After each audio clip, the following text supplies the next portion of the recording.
It's about 8:30 p.m. Here, just outside of New York City, and we've just put our daughter, our 1.5-year-old daughter, down to sleep, and now have a couple of moments to reflect upon what my work has been like and what I've been thinking about and what's been keeping me up at night.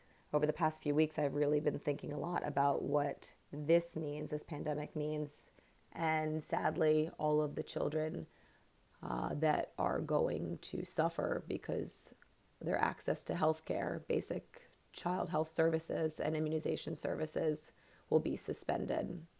For example, there are still many outbreaks of vaccine preventable diseases. We don't see them so often here in developed countries, but in developing countries where MSF works, there are still measles epidemics.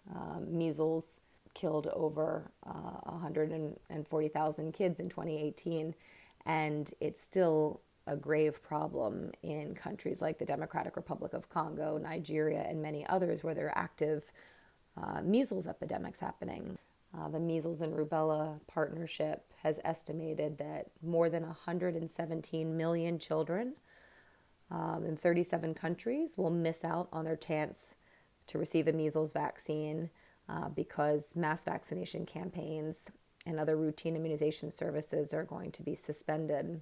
So about a month ago, the World Health Organization, rightly so, put out guidance on how to prepare for COVID-19 in the context of trying to continue routine immunization services. And understandably, it's with great precaution that you can continue vaccination services because they require people to come to a health facility and lots of people to gather. And mass vaccination campaigns are really a very important tool that we use to protect children's health.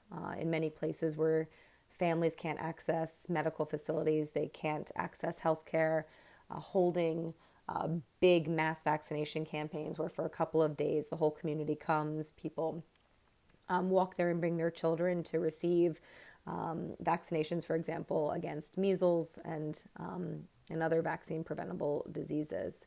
But in many of those cases, those mass vaccination campaigns have been suspended and postponed because we need to avoid having people gather in big groups for COVID.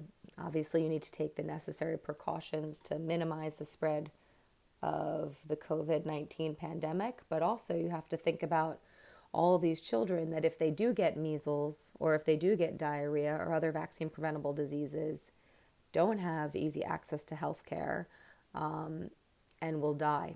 So I don't know how one makes those decisions, but I've been thinking a lot about it and this dilemma of how you choose between two very difficult decisions.